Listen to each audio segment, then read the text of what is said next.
Jannik Sinner's road to Cincinnati, preparing for the US Open.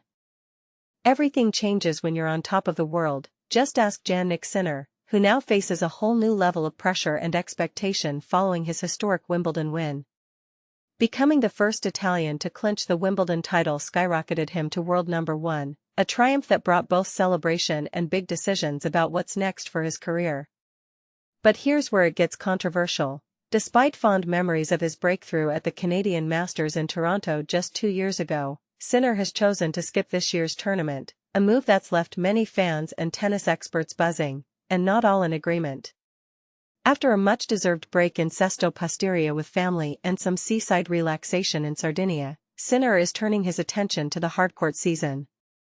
Although many expected to see him defend his previous victory in Toronto, Sinner's strategic choice to rest up instead is all about peaking for the next major challenges, Cincinnati and the US Open. He seems to be playing the long game, prioritizing recovery so he can be at his absolute best where the stakes are highest.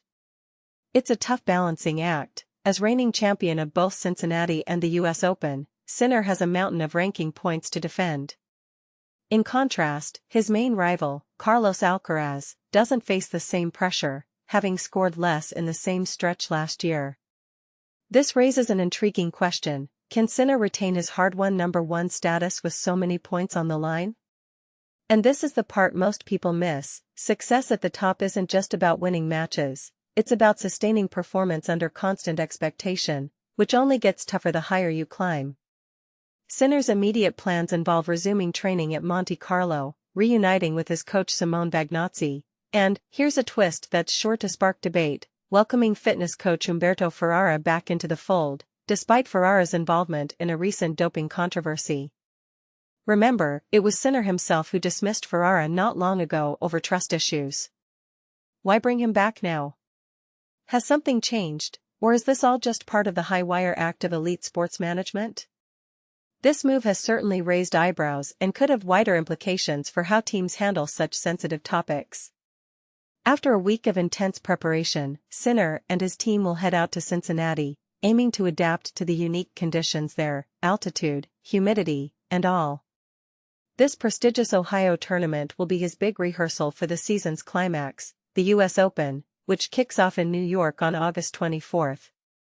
Adding another layer of intrigue to his schedule, Sinner is also set to compete in the mixed doubles event on August 19th and 20th, joining forces with rising American star Emma Navarro. This could be a fascinating side story. Do mixed doubles appearances offer champions like Sinner fresh motivation or risk distracting from their singles focus? So, what's your take on Sinner's decision to skip Toronto? Is he making a smart long-term play, or leaving points, and fans, on the table? And how do you feel about Ferrara's controversial return to Team Sinner? Let's hear your perspectives, agree or disagree?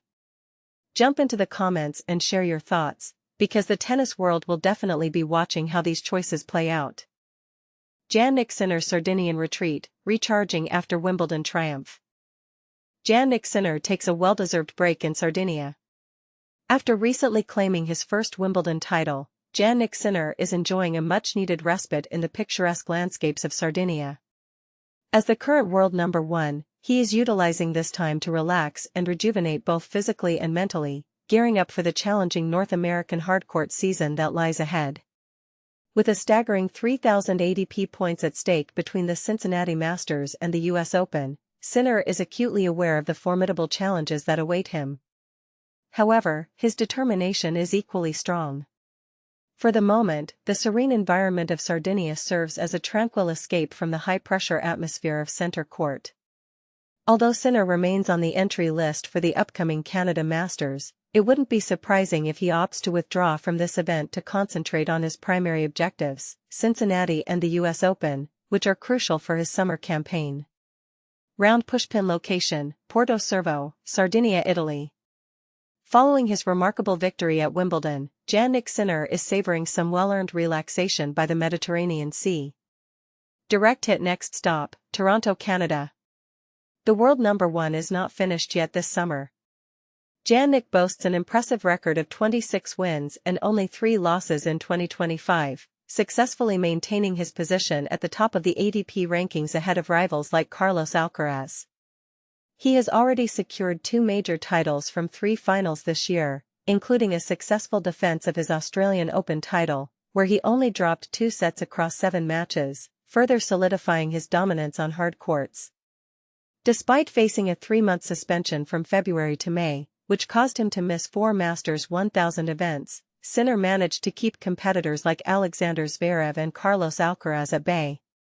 Upon his return at the Rome Masters, he faced Carlos in the final but fell short after missing crucial set points in the first set. However, this experience fueled his performance at Roland Garros, where he advanced to his first final in Paris. In a gripping showdown against Alcaraz, one of the most exhilarating matches in recent major finals unfolded, with the Spaniard saving 3 match points in a marathon battle that ended with a score of 4-6, 6-7, 6-4, 7-6, 7-6, lasting an astonishing 5 hours and 29 minutes.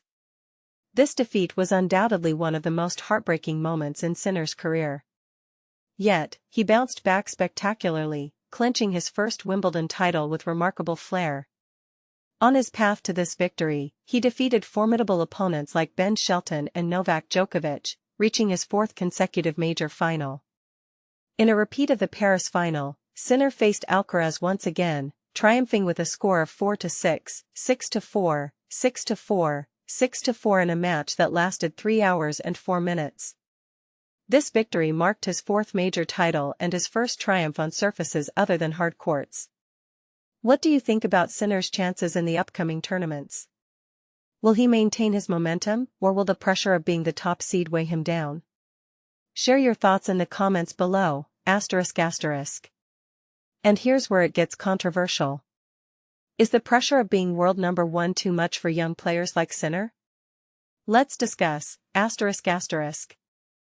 Jannik Sinner's relaxing Sardinian getaway in Porto Cervo. Imagine seeing the world's top tennis player, Jannik Sinner, taking a charming break in Porto Cervo, Sardinia. Known for his remarkable Wimbledon performance and his celebrated victory, he has certainly earned time to unwind. After a brief visit to Bolzano and possibly a stop in Copenhagen to spend time with his rumored new girlfriend, Leyla Hazanovic, he decided to embrace the serene beauty of the Costa Smeralda. Settling in for a peaceful period of rest, Sinner has been spotted enjoying his time on the island, verified by snapshots from fans. This break allows him to recuperate before his upcoming matches. Although he had to withdraw from the Toronto tournament, fans can eagerly anticipate his return to the court in Cincinnati on August 7. Isn't it fascinating how even the top athletes need their moments to recharge and prepare for challenges ahead? What do you think about this balance between intense competition and relaxation? Feel free to share your thoughts in the comments below.